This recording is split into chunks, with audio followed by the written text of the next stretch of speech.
आपको पता है राम राम बोलने का फ़ायदा क्या है? अगर आपको जानना है कि राम राम बोलने का फ़ायदा क्या है, तो कार्तिक सर की इस कहानी को लास्ट तक सुनना।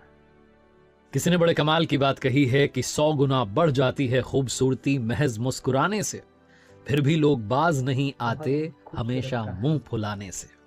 नमस्ते, मैं आरजे कार्तिक एक बड़ी छोटी सी कहानी दोस्तों आपको सुनाता हूँ। ये कहानी सुमित जी की, जो एक बर्फ बनाने वाले कारखाने में काम करते थे। और जिस फैक्ट्री में वो काम करते थे वहाँ पर बहुत सारे मजदूर, बहुत सारे अधिकारी, कर्मचारी सब लोग जाते थे। और सुमित जी का एक रूटीन था, जब ये अपने ऑफिस उस वर्कशॉप में जाते थे, फैक्ट्री में जाते थे, तो अंदर जाते हुए ये जो गार्ड साहब थे उनको राम राम कहते हुए जाते थे, बाहर निकलते हुए राम राम काका कहते हुए निकलते थे। हमेशा का था, बड़े खुश होकर के मुस्कुरा करके उनसे बात करते थे। एक दिन सुमित जी जो थे फैक्ट्री में, जब शाम में निकलने का समय था, तो इनको लगा कि एक बार फ्रीज़र रूम में जाकर के देखाता हूँ क्या हालत है। तो ये फ्रीज़र रूम में गए हुए थे और वहाँ पर इनको थोड़ा समय लग गया। और क्योंकि छुट्टियों का समय था, लोग जल्दी में थे अपने घर जाने की, तो छुट्टियों का सीज़न शुरू होना था, फटाफट फटाफट लोग निकल रहे थे। किसी को लगा कि अंदर कोई नहीं है, तो वो बाहर से दरवाज़ा लगा करके चला गया फ्रीज़र रूम का। और अंदर सुमित जी जो थे वो अटके हुए थे अपने काम में। सुमित जी को पता नहीं था कि कोई गेट लगा के चला गया। जब ये काम फिनिश करके वापस आए दरवाजे की तरफ, तो देखा बाहर से दरवाज़ा लगा हुआ है। सुमित जी खटखटाने लगे। अपनी पॉकेट देखी तो फ़ोन भी नहीं था, क्योंकि फ़ोन डेस्क पर रखा हुआ था, वहीं छोड़ दिया था। सुमित जी को टेंशन हो गई कि अब क्या होगा, मैं तो फंस गया हूँ, सब लोग चले गए हैं। वो दरवाजे में छोटा सा ग्लास बना हुआ था, उस ग्लास से बाहर की तरफ देखा, कोई नहीं दिख रहा था, सन्नाटा हो रहा था। और फ्रीजर रूम में ठंड बढ़ती चली जा रही थी, टेंशन बढ़ती चली जा रही थी कि अब जान जाने वाली है। सुमित जी को लग रहा था कि वैसे भी छुट्टियों का सीजन शुरू हो रहा है, शायद ही कल कोई आए, और अगर कोई आया भी तो पता नहीं कब आएगा, कब दरवाजा खोलेगा। मेरे पास तो फ़ोन भी नहीं, मैं कैसे बुलाऊं किसी को मदद के लिए। दिमाग खराब हो गया। चारों तरफ बर्फ थी, तो ठंड बढ़ती चली जा रही थी, ठिठुरन होने लगी। कोने में जाकर के दुबक करके बैठ गए और भगवान से प्रार्थना करने लगे कि प्रभु मुझे बचा लो, मुझसे जो पाप है उनके लिए मुझे क्षमा कर दो। मुझे पता नहीं मैंने क्या बहुत गलती ही कर दी कि मैं यहाँ पर आज खूबसूरत फंस गया हूँ। कहानी। बीवी बच्चों को संभालने वाला मैं ही हूँ, कोई सहारा नहीं रहेगा उनका, मैं चला गया तो मेरी जान ऐसे मत लो, मुझे ऐसी मौत मत दो, बहुत कुछ कहने लगे। और ऐसे प्रार्थना करते करते आधा 1 घंटा बीत गया। 1 घंटा करीब बीता होगा कि अचानक से खटखट की आवाज़ आई।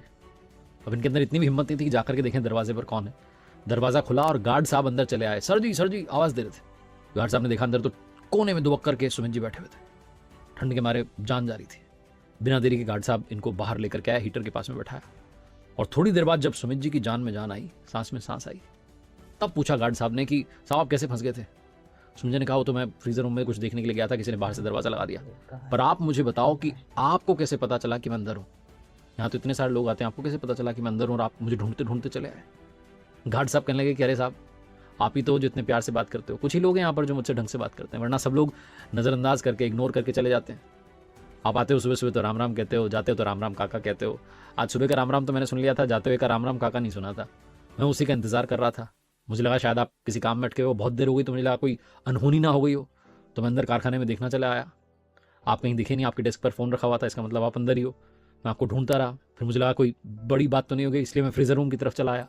वैसे तो दरवाज़ा बाहर से लगा हुआ था, लेकिन फिर भी कोई अनहोनी का अंदेशा मुझे हो रहा था, इसलिए मैंने दरवाज़ा खोल के अंदर देखा, और भगवान की कृपा थी कि आप सुरक्षित मिल गए। सुमित जी कहने लगे कि गार्ड साहब आपका धन्यवाद, आपने मेरी जान बचा ली आज, वरना मेरी मौत हो जाती।